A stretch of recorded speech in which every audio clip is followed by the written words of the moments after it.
شام کے وزیر خارجہ شبانی صاحب،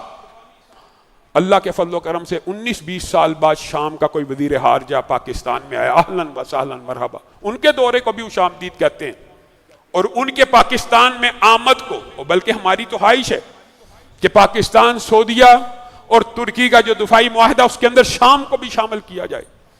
شام کی زمین کے بارے میں رسول اللہ کی جتنی احادیث ہیں، اگر آپ ان حدیثوں کا مطالعہ کریں تو یہ صاحب ایمان، برکت والے لوگ، اہل ایمان، جن کے اوپر ایک خبیث ڈکٹیٹر بشار الاسد نے ظلم کے، بربریت کے ایسے پہاڑ گرائے کہ 10 لاکھ سے زیادہ اہل سنت، اہل حدیث افراد کو ذبح کیا اس بدبخت نے،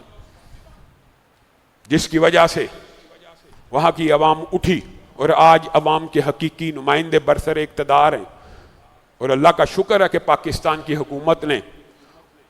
ان عوامی نمائندوں کو پاکستان آنے کی دعوت دی ہے، اور چیف آف آرمی سٹاف نے بھی استقبال کیا، وزیر خارجہ نے بھی کیا، وزیر اعظم نے بھی کیا، اور اللہ کے فضل سے احمد شرع